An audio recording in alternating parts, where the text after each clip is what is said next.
معمولی معمولی باتوں کو دل میں رہائش نہ دیں، کیونکہ اگر یہ دل کے مکین بن جائیں تو بڑے بڑے رشتے مسافر بن جاتے ہیں۔ کرتے ہیں جی ولاگ کا آغاز۔ السلام علیکم، کیسے ہیں آپ سب لوگ؟ امید کرتی ہوں سب ٹھیک ہوں گے، میں بھی ٹھیک ہوں۔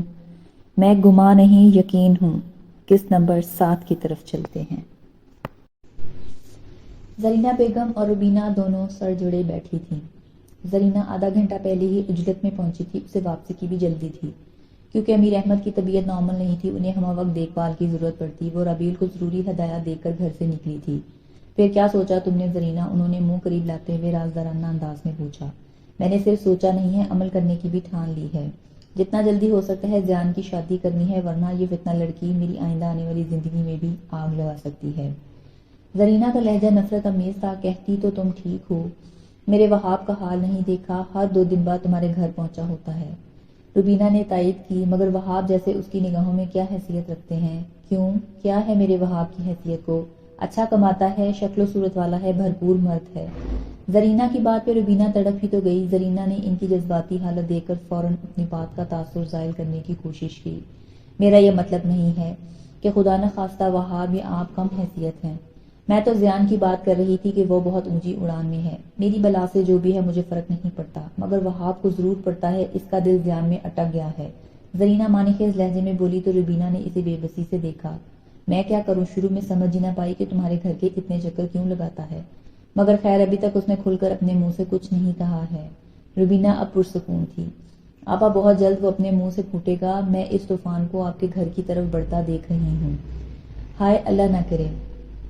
روبینہ نے دل پہ ہاتھ رکھ لیا۔ آپا فکر مت کریں، میں بہت جلد کوئی حل نکال لوں گی۔ زرینہ نے ان کی اڑی ہوئی رنگت دیکھ کر تسلی دی۔ ٹی وی کا ریموٹ کنٹرول اس کے ہاتھ میں تھا۔ وہ بلا ارادہ خالی ذہنی کے عالم میں مختلف ٹی وی چینل بدلے جا رہی تھی۔ کسی بھی جگہ وہ ذہن اور نظر کو مرکوز نہیں کر پا رہی تھی۔ اسے وہاب کے اندر کمرے میں آنے کی خبر ہی نہ ہوئی۔ چند ثانیے بعد اسے کسی کی تیز نظروں کی تپش کا احساس ہوا تو وہ ریموٹ چھوڑ کر فوراً سیدھی ہوئی۔ وہاب پر شوق اور پرتش نگاہیں سے اسے دیکھے جا رہا تھا۔ سفید دوپٹہ جھٹک کر اس نے سر پہ لیا۔ آنٹی ابو کے کمرے میں ہیں، وہاں تشریف لے جائیں، وہ ہمیشہ کی طرح سرد مہر لہجے میں بولی۔ چہرے کے تاثرات میں خود بخود لا تعلقی در آئی تھی۔ ادھر سے ہی ہو کر آ رہا ہوں، وہ ڈٹائی سے بولا تو زیان اٹھ کھڑی ہوئی۔ آپ تشریف رکھیے، میں بوا کو دیکھ کر آؤں، کیا بنا رہی ہے؟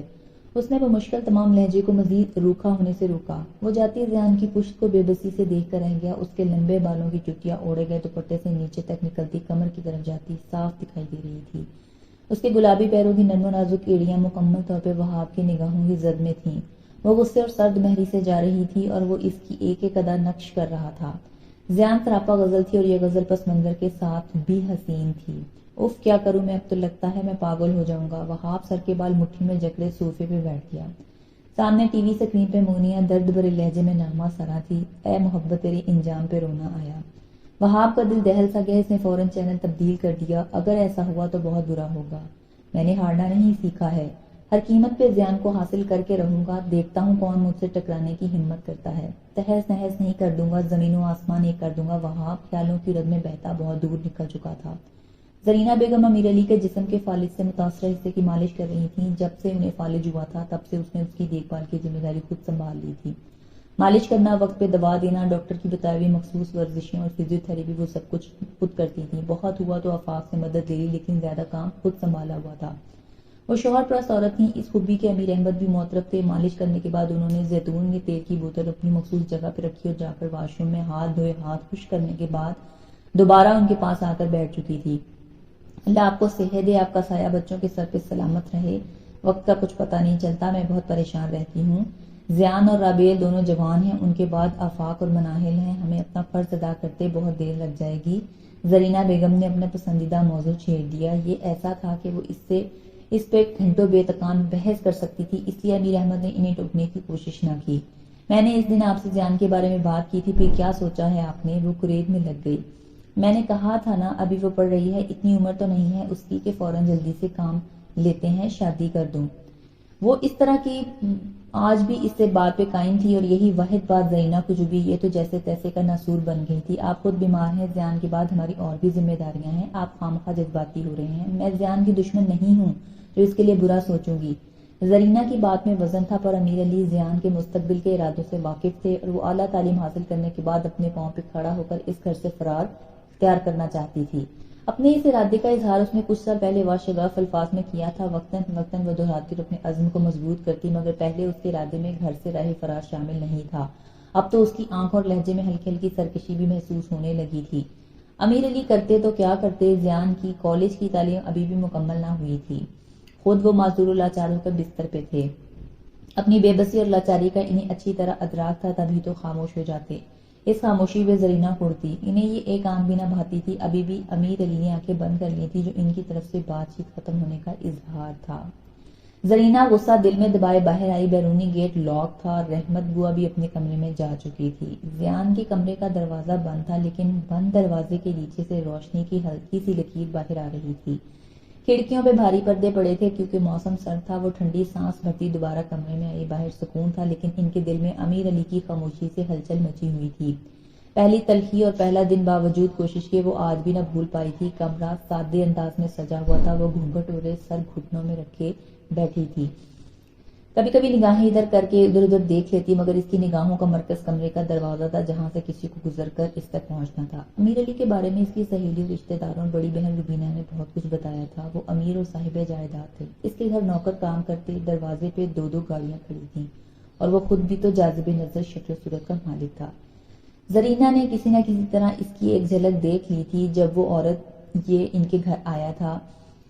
پھر سب سے تعریفیں سن سن کر اس نے شادی سے پہلے ہی اپنی قسمت پر رشک آنے لگا۔ خوشیوں کے پنڈولے میں جھولا جھولتے وہ بھول گئی تھی کہ چاند میں بھی داغ ہوتا ہے۔ امیر علی کے ساتھ ہی ایسا معاملہ تھا۔ وہ چڑھتے چاند کی مانند روشن و مکمل تھا، مگر داغ کی صورت میں ایک بیٹی بھی ہمراہ تھی۔ ملنے جلنے والیوں اور خاص طور پہ روبینہ آپا نے اس کی بیٹی کے حوالے سے زرینہ کو مفید مشورے سے نوازا تھا، جو اس نے گرہ میں باندھنے میں دیر نہ لگائی۔ آگے بڑھتے قدموں کی آہٹ پہ زرینہ کی منتظر نگاہوں کو قرار سا آ گیا۔ امیر علی اس کے قریب آ کر بیٹھ چکے تھے۔ تم پتہ نہیں کیا کیا تصورات لے کر میرے گھر آئی ہوگی۔ تمہارے خوابوں میں کوئی شہزادہ بسا ہوگا۔ تم سوچتی ہوگی خوابوں کی حسین راہ گزر پہ میرا ہاتھ تھام کر محبوب کی طرح چلتی رہو، اور میں عاشق بن کر تمام عمر تمہارے وجود کا طواف کرتا رہوں۔ معذرت چاہوں گا، میں تمہاری سوچوں میں پورا نہیں اتر پاؤں گا۔ ان کی عجیب دل دکھانے والی باتیں سن کر زرینہ سر اٹھا کر آنکھیں کھول کر ان کی طرف دیکھنے پہ مجبور ہو گئی۔ اس کی نگاہوں میں حیا سے زیادہ سوال مچل رہے تھے۔ میں عورت کی بے وفائی اور مکاری کا ڈرتا ہوا ہوں۔ امیر علی کے لہجے میں بے پناہ نفرت تھی۔ اس وقت زرینہ نے جاتی عقل کے آخری حصے سے تھامنا چاہے۔ میں سب جانتی ہوں، اور مجھے اس کا بہت دکھ بھی ہے۔ اس نے شرم بالائے طاق رکھتے ہوئے امیر احمد کے ہاتھ پہ اپنا ہاتھ تسلی دینے والے انداز میں رکھا، تو انہوں نے جذباتی سہارا میسر آتے ہی کمزور مرد کی طرح بکھرنا شروع کر دیا۔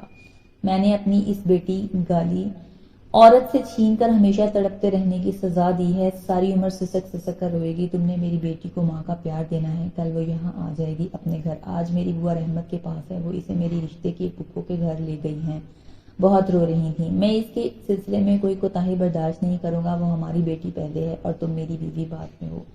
ملن کی اولین ساعتوں میں ایسے کڑوے نصیحت بھرے جملے سن کر زرینہ کے سارے کومل جذبوں پہ خوش آ گئی تھی، اور وہ امیر علی سے ایک لفظ تک نہ کہہ پائی۔ وہ پہلی بیوی کے بارے میں بہت کچھ بتاتے رہے۔ ان کی ساری باتوں سے زرینہ نے یہی نتیجہ اخذ کیا کہ ان کی پہلی بیوی کردار اور سیرت کے لحاظ سے اچھی عورت نہ تھی، اور اس نے شوہر کو بے وفائی کا گہرا گھاؤ لگایا تھا۔ زرینہ نے اسے دیکھا نہیں تھا، مگر اوروں کی زبان سن رکھا تھا کہ وہ زیان کی ماں جو ہے وہ خاصی حسین عورت ہے۔